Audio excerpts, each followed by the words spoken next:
145 वर्षों बाद 30 सितंबर और 1 अक्टूबर 2025 अष्टमी और नवमी के दिन बेहद ही दिव्य, दुर्लभ और अद्भुत शुभ संयोग बनने जा रहा है। दोस्तों, इन दो दिनों में कन्या पूजन पर इस बार धन लक्ष्मी योग और कुबेर योग का निर्माण हो रहा है। और इस दिन कन्या पूजन के समय अगर आप इन तीन खास बातों का ध्यान रखते हैं तो आपको धनवान और मालामाल बनने से कोई नहीं रोक सकता। दोस्तों, इस बार शारदीय नवरात्रि का पर्व 3 अक्टूबर दशमी के दिन समाप्त होगा। ये पर्व मां दुर्गा की पूजा उपासना का पर्व है। इस काल में ब्रह्मांड के सारे ग्रह एकत्रित होकर सक्रिय हो जाते हैं और इसका जो दुष्प्रभाव सभी जीवों पर पड़ता है उससे बचने के लिए नवरात्रि में मां दुर्गा की पूजा की जाती है। माता रानी के 9 अलग अलग स्वरूपों का पूजन किया जाता है। दोस्तों, 30 सितंबर को महाअष्टमी और 1 अक्टूबर को महानवमी का पर्व मनाया जाएगा। शास्त्रों के अनुसार नवरात्रि के दिनों में माता रानी का पूजन करने से देवी भक्तों को अभय वरदान प्रदान करती है, सच्चे और एकाग्र भक्तों के कष्टों का निवारण शीघ्र करती है। मां की उपासना से विनम्रता का विकास होता है,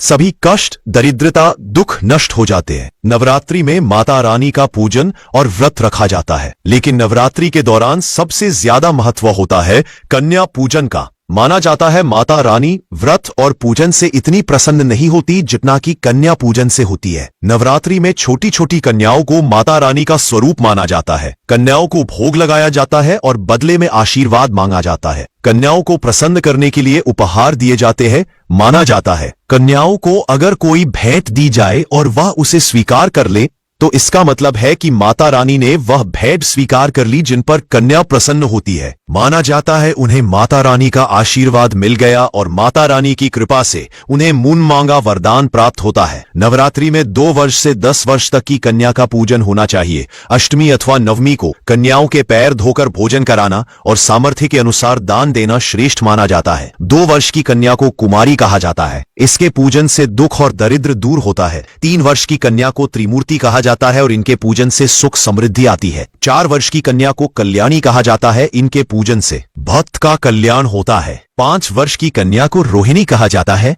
इनके पूजन से रोग से मुक्ति मिलती। 6 वर्ष की कन्या को काली का रूप माना जाता है। इनकी पूजा से विद्या, विजय और राज्यों की प्राप्ति होती है। 7 वर्ष की कन्या को चंडिका माना जाता है। इनके पूजन से ऐश्वर्य की प्राप्ति होती है। और 8 वर्ष की कन्या को शांभवी का रूप माना जाता है। इनके पूजन से वाद विवाद में विजय मिलती। 9 वर्ष की कन्या को दुर्गा का स्वरूप माना जाता है और इनके पूजन से शत्रुओं का नाश होता है। 10 वर्ष की कन्या को सुभद्रा कहा गया है। इनके पूजन से सभी मनोरथ पूर्ण हो जाते हैं। अगर इनका पूजन नवमी के दिन कोई भक्त करता है तो वैसी स्थिति में प्रसाद ग्रहण कराते समय 2 से 10 वर्ष आयु के बालक को भी प्रसाद ग्रहण कराना चाहिए। शास्त्रों में कहा गया है कि बगैर भैरव अथवा हनुमान जी के पूजन के कन्या पूजन का विशेष फल नहीं मिलता। बालक हनुमान जी का स्वरूप होते हैं। वर्तमान परिस्थितियों में नवरात्रि के दौरान कन्या पूजन करना उतना सुरक्षित नहीं है, लेकिन जैसा कि शास्त्रों में वर्णित है, कन्या पूजन के बिना, कन्याओं के आशीर्वाद के बिना नवरात्रि के व्रत और पूजन अधूरे रहते हैं। आज की इस वीडियो में हम आपको एक ऐसी चीज के बारे में बताने जा रहे हैं जिसे आप नवरात्रि के दौरान किसी भी कन्या को देते हैं तो आपको दुर्गा माँ का आशीर्वाद प्राप्त होगा। माता रानी की कृपा से जीवन में चली आ रही बड़ी से बड़ी परेशानी खत्म हो जाएगी। घर में सुख समृद्धि आएगी, जीवन खुशहाल हो जाएगा। आगे बढ़ने से पहले आपसे रिक्वेस्ट करते हैं कि वीडियो को लाइक जरूर करिएगा, दोस्तों को शेयर कर दीजिएगा और अगर आपने अभी तक आपके अपने चैनल शुभ मंगल को सब्सक्राइब नहीं किया है तो चैनल को सब्सक्राइब करके बेल आइकन जरूर दबाइएगा। दोस्तों, नवरात्रि में देवी मां की कृपा प्राप्त करने के लिए नवरात्रि के किसी भी दिन स्नान करके स्वच्छ वस्त्र धारण करें। एक पानी वाला जटा वाला नारियल लेकर उसे पानी से अच्छी तरह धोकर साफ कर ले और एक थाली में रख ले। माता रानी के सामने एक शुद्ध घी का दिया जलाए, सुगंधित धूप बत्ती जलाए। अगर आपने अखंड ज्योत जला रखी है तो अलग से दिया जलाने की जरूरत नहीं है। माता रानी को कुमकुम से तिलक करें, फल मिष्ठान का भोग लगाए। तिलक करने के बाद उसी कुमकुम से जटा वाले नारियल पर एक स्वास्तिक का चिन्ह बनाए। इस नारियल को माता रानी के चरणों में अर्पित कर दे। फिर भगवान श्री गणेश और नवदुर्गा मां को प्रणाम करें। आपकी जो भी समस्याएं हैं वह माता रानी के समक्ष रखें और उन समस्याओं को दूर करने की प्रार्थना करें। अपनी मनोकामना माता रानी से कहें। फिर आप माता रानी के इस मंत्र का एक बार जाप करें। मंत्र इस प्रकार है: ओम सर्वमंगल मांगले शिवे सर्वार्थ साधिके शरण्ये त्र्यंबके गौरी नारायणी नमस्तुते। मंत्र एक बार फिर से सुन ले। ओम सर्वमंगल मांगले शिवे सर्वार्थ साधिके शरण्ये त्र्यंबके गौरी नारायणी नमस्तुते। इस मंत्र का अर्थ है सब प्रकार के शुभ करने वाली मंगलमय माता, आप कल्याणकारी और सब मनोरथों को पूरा करने वाली हो। आप शरण ग्रहण करने योग्य और त्रिकालदर्शी तथा वर्तमान भूत एवं भविष्य को प्रत्यक्ष देखने वाली हो। हे नारायणी, आप सब में व्याप्त है। आपको नमस्कार है।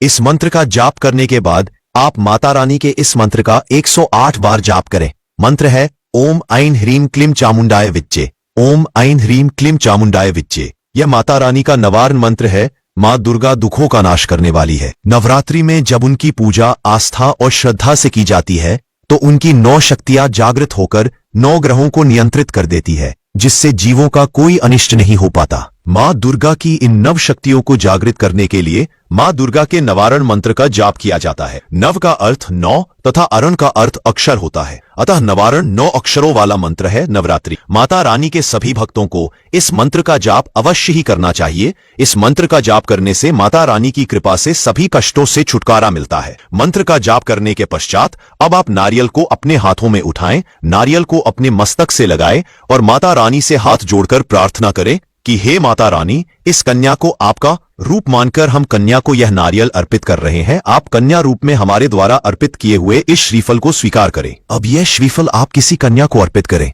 इस बात का ध्यान रखें कि यह नारियल आपको 10 वर्ष तक की कन्या को ही अर्पित करना है, क्योंकि 10 वर्ष तक के कन्या को ही माता रानी का स्वरूप माना जाता है। फिर कन्या के पैर छूकर उनसे आशीर्वाद अवश्य ले। माना जाता है नवरात्रि में कन्या को श्रीफल देने से आपको आपके अच्छे कर्मों का फल अनंत गुना होकर वापस मिलता है। श्रीफल जो माँ लक्ष्मी को अति प्रिय है, इसे कन्या को देने से घर में सुख समृद्धि आती है। नव दुर्गा माँ की कृपा से बड़ी परेशानियां दूर हो जाती है, मनचाहा वरदान प्राप्त होता है। नवरात्रि में कन्या को श्रीफल देना सबसे ज्यादा शुभ माना जाता है। मान्यता है कि कन्याओं के द्वारा ग्रहण किया गया श्रीफल सीधे माता रानी द्वारा स्वीकार कर लिया जाता है। इससे घर में संपन्नता बढ़ती है और माँ लक्ष्मी की कृपा से घर में धन धान्य के भंडार भर जाते हैं। हो सके तो श्रीफल के साथ आप कन्या को कुछ रुपए भी अवश्य दें। नवरात्रि में कन्याओं को रुपए देना बहुत ही शुभ माना जाता है। ऐसा करने से माँ लक्ष्मी आप पर प्रसन्न होंगी और आपके भंडार भर देंगी। दोस्तों, नवरात्रि में आप ये कार्य किसी भी दिन कर सकते हैं, लेकिन उससे पहले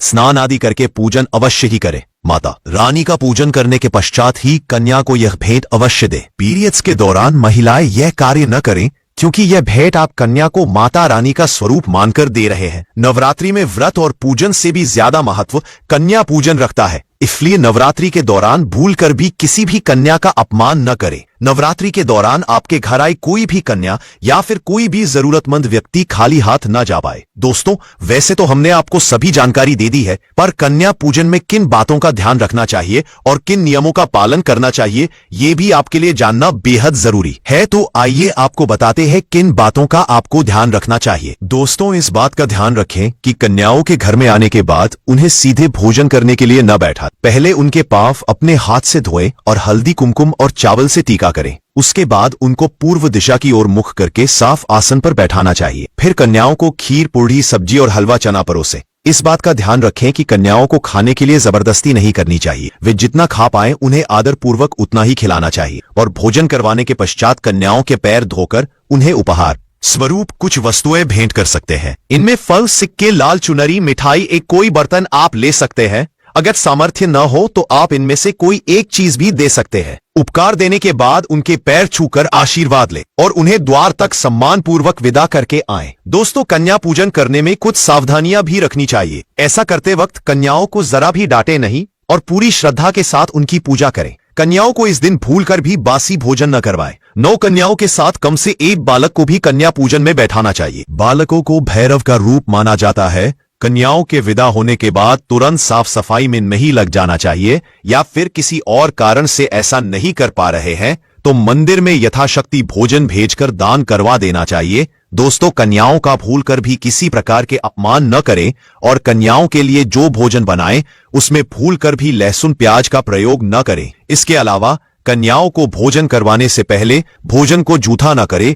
और कन्याओं से पहले खाने को दें। और कन्या पूजन में कन्याओं के साथ गलती से भी भेदभाव न करें।